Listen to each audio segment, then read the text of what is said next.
যখন তুমি ক্যাজুয়ালিটিতে থাকবে তখন যদি একটা শকের পেশেন্ট আসলে এটাকে অভ্যাস লাগে তোমাকে মনিটর করতে হবে। তুমি তাকে ট্রিটমেন্ট দিচ্ছ, বাট তোমাকে তো পেশেন্টটাকে মনিটর করতে হবে whether the patient is progressing or deteriorating. And from the point of monitoring, first you have to watch the blood pressure, then heart rate, then respiratory rate, urine output status, blood CBC, pulse oximetry, ECG, ultrasonography, CT scan, and X-ray. These are the essential things for monitoring of a patient of shock. Why the question of ultrasonography? Why the question of CT scan? And why the question of X-ray? Yes, patient who have got the injury and become shocked, to detect the step, detect where the injury is, how far the injury is causing problem, এগুলো assess করার জন্য তোমাকে unit ultrasonography. কেন? যখন একটা patient traumatized হচ্ছে তখন he may got blunt trauma on his chest and abdomen. If there is a blunt trauma in the abdomen, there may be chance of rupture of hollow viscous and also rupture of solid viscous like liver and spleen.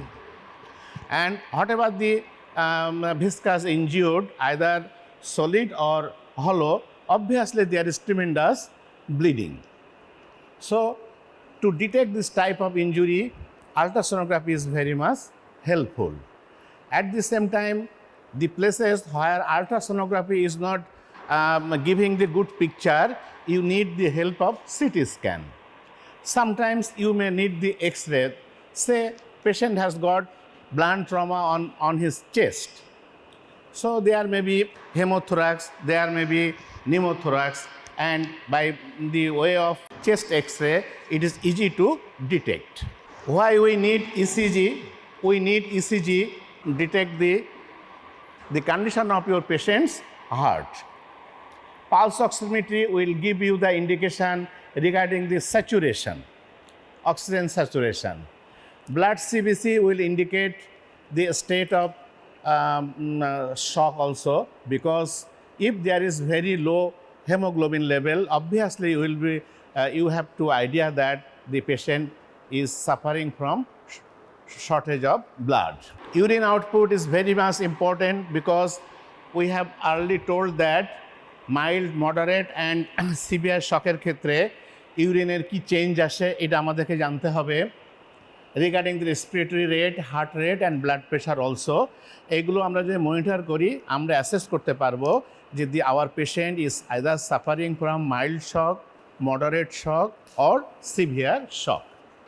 Sometimes some special monitoring may be needed, that is cardiovascular monitoring may be needed, that is central venous pressure is an important indicator. Sometimes cardiac output is also an important indicator, and to detect cardiac output we may need pulmonary catheter, Doppler ultrasonography and pulse oximetry.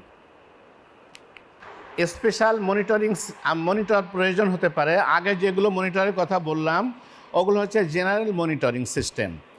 Next thing আসছে কি, sometimes we may need some special monitor for the specific organs. Say cardiovascular monitor প্রয়োজন হতে পারে তো central venous pressure দেখার জন্য। Central venous pressure is a very good indicator in the field of shock. Cardiac output is another indicator in the field of shock. Okay, central venous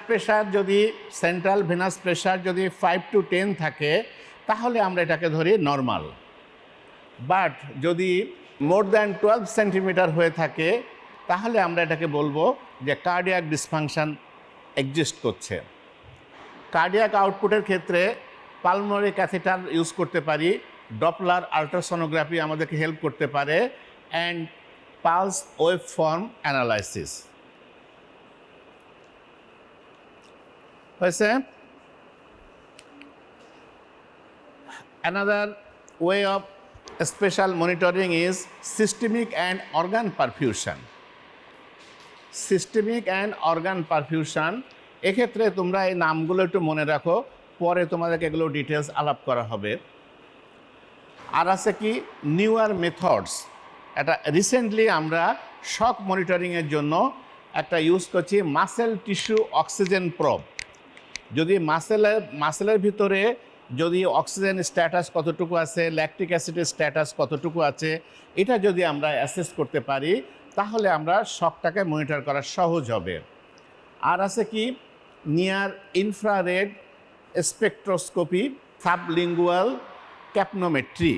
এই নামগুলো তোমরা একটু জেনে রাখো, এগুলো যখন তোমাদেরকে আইসিইউতে যদি কখনো কাজ করার সুযোগ হয় তাহলে এই সমস্ত টার্মগুলো তোমাদেরকে হেল্প করবে। নাও regarding the treatment there is some a guideline. First of all, we should have to treat the cause of shock, first thing. Second thing, we must have to improve the cardiac function. And third thing, we must have to improve the tissue perfusion. Tali, regarding the management of shock, we should keep in mind the three things. One is treat the cause. Second is improve the cardiac function. Third one is improve tissue perfusion. এই তিনটা জিনিস যদি আমরা সাইমultaneously করতে পারি দেন আমরা এই পেশেন্টের শকটাকে ইফেক্টিভলি কন্ট্রোল করতে পারবো। তো treat the cause, that is যে কারণে এই পেশেন্টটা শক হয়েছে। সে পেশেন্টটা রোড ট্রাফিক অ্যাক্সিডেন্ট করেছে, ক্র্যাশ ইঞ্জুরি নিয়ে এসছে, প্রচুর ব্লিডিং হচ্ছে, তোমার কাছে ট্রিটমেন্টের জন্য আসছে। তুমি যদি ওই এই যে কারণ হচ্ছে শকের এই যে ব্লিডিংটা, তুমি যদি এটা কন্ট্রোল না করে তুমি যদি অন্য কিছু ম্যানেজ করতে যাও তাহলে তো মানে damaging process should be continued and patient will মানে become in grave condition. So first of all we should to control the cause of শক।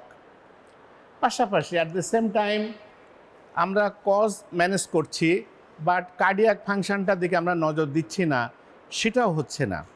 তাহলে আমাদেরকে পাশাপাশি we have to improve the cardiac function. যদি হার্ট বাই দিস টাইমে যদি heart যদি তোমার হয়ে যায়, উইক হয়ে যায়, তাহলে তো এডিকুয়েটলি পাম্প করতে পারবে না ব্লাড, অ্যান্ড এডিকুয়েটলি পাম্প করতে না পারলে তো তোমার পেরিফেরাল লেভেলের শকটাকে কখনোই আমরা কমাতে পারবো না, পেরিফেরাল শকটাকে রিডিউস করতে পারবো না। অ্যান্ড লাস্ট থিং যেটা টিস্যু পারফিউশন, যদি আমরা পেরিফেরাল টিস্যুর পারফিউশনটা দ্যাট ইজ হার্ট যদি ভালো রাখতে পারি আমরা, if heart is able to pump adequate blood then tissue will be perfused well, and if tissue perfusion become well then it is very easy to manage shock. দেখো এই যে আমরা শকের পেশেন্টকে ম্যানেজমেন্টকে আমরা বলি রিসাসিটেশন। এই রিসাসিটেশনের উদ্দেশ্য হচ্ছে কি যে ওভারঅল আগে যে আমরা তিনটা জিনিস বললাম, the treatment of the cause, improvement of cardiac function and improvement of tissue function perfusion. এর উদ্দেশ্যটা কি? অক্সিজেন ডেলিভারি ক্যাপাসিটি বাড়াতে হবে। ওভারঅল গোল হচ্ছে two increase the oxygen delivery and decrease the demand. ব্যাপারটা কেমন হলো না? ইনক্রিজ দি অক্সিজেন ডেলিভারি অর্থাৎ আমরা সমস্ত টিস্যুকে অক্সিজেন সাপ্লাইটা বাড়াবো এবং ওদের যে চাহিদা আছে, অন্য যে চাহিদা আছে সেগুলোকে আমরা রিডিউস করব, সো দ্যাট এই বাড়তি অক্সিজেন সাপ্লাইটা যেন এডিকুয়েট থাকে। সো দেখো এখানে যে অক্সিজেন সাপ্লাইটা আমরা ইমপ্রুভ করেছি, ইনক্রিজ করেছি। এই পেশেন্টকে আমরা শকের পেশেন্টকে অক্সিজেন দেব to increase the oxygen delivery. Clear?